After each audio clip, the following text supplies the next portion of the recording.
You are the bright morning star. You are the light bringer. You are the power of the waking dawn, the breath of solar noon, and the warmth of the setting sun. Effulgence for all to see.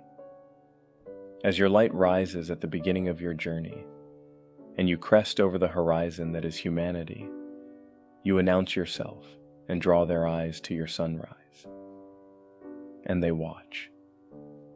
And as you lift from that horizon and strive for your highest point, your zenith, your light shines upon acceptance and rejection equally.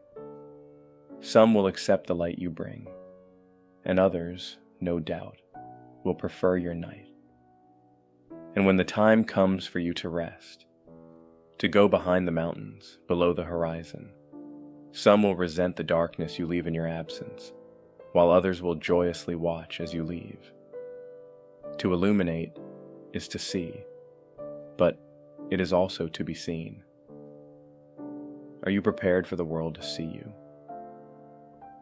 Most of us move through this world as though we were nocturnal.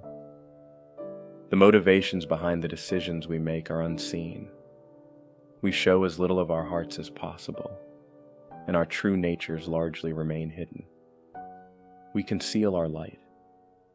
This behavior has its usefulness, and the protections it provides keep us from exposing what the world has no right to see. And when things go wrong, it wasn't the true you that was betrayed or broken or stabbed in the back. It was a facsimile, a false sun which served as a shield. This makes it easier to stay engaged with this dangerous and at times predatory world.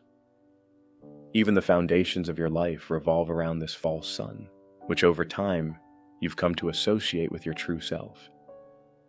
Your relationships depend on this false light, this second self. Perhaps you're afraid your partner may not accept the real you. As a member of a family and a member within your community, your reputation and continued participation require you to dim your light in certain ways, so as not to ruffle feathers or risk offending the sensibilities of others. Your job or career, which takes up a third or more of your life, depends on your being professional. Smile, and never say what you truly feel. This allows you to stay neatly within the confines of the group. And even more personally, this false sun, which you put forward as the source of your light, serves as your avatar. And when you look in the mirror, you only see the veiled image of someone that doesn't quite feel like you. And at least you're safe. This false sun, this false light that you've constructed for the world to interact with, has done its job well to this point. But at what cost? Yes, you've hidden your true light away from those who would try to snuff it out. But have you hidden it away from yourself as well? Your light isn't for the world to see. It just so happens that being seen is a consequence of effulgence. What truly matters is that you've illuminated within yourself that which can and must be healed and resurrected. What matters is that the shadows within your spirit are illuminated so they can no longer serve as unknown blockages and veiled causes which lead to unintended effects. And what matters is that you no longer fear the light of your own reflection. But how do we avoid the doubt that can come with being seen? How can we face the world in our full light and find the strength to keep shining, even in the face of criticism? As the sun rises, all things wake to another day. For most, this light is a blessing, but there are some who reject awakening. It serves them and their own shadows for all to remain in the night. As the sun uncovers shadow, their insecurities are on full display. This breeds resentment. Your light may bring joy to some, but to others, it feels like a veiled threat to their false sun. As the sun reaches its zenith, and it illuminates all things from its highest point, many thank its light and warmth and bask in its brilliance. But again, there are some who see this brilliance as a challenge to their own light. Though, how can a false sun challenge the real thing? It would benefit them to see your light dimmed.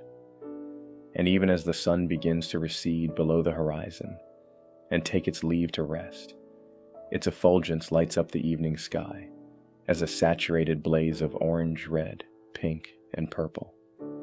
Many will watch in awe and appreciation as the sun sets. Some will not. Some will see this as retreat, and they will shout you away as the night returns. And just as with your light, they will rejoice just as soon as you're gone. And yet the sun continues to shine in its own way, and perhaps for others. And it even returns to the places where some may not want it, because there will always be some who appreciate and bask in its light and warmth. And are we not suns? It's important to remember, being a sun is not an ascribed set of roles. Illuminating, shining, effulgence. These are not instructions for life. They are the result of the true focus. That is, know thyself, and be thyself. The light which comes forth from those two edicts will shine in its own unique way. Perhaps it's not as bright as another, or as far-reaching as some, but it's still one of many truths. And it's better to shine dimly but truthfully, to your own nature, than to shine brightly as false light. The sun will shine, and as it does, stories of how it shone, why it shone, and its warmth and light will be told. Endless stories will be told by those who loved its light and warmth, and by those who prayed for the night. We don't get to choose how our self-expression will be interpreted, and we don't get to decide if we will be loved and appreciated. To chase these things is to stray from the truth of the discovered self. It would be to shine as a false sun. But by aligning your effulgence with that which is true to your truest self, those who feel your light as illumination and warmth will choose to bask in your presence. Remove your veil. Open your eyes that you may truly know and be thyself, so that when the world sees you, you can withstand their gaze as a true sun.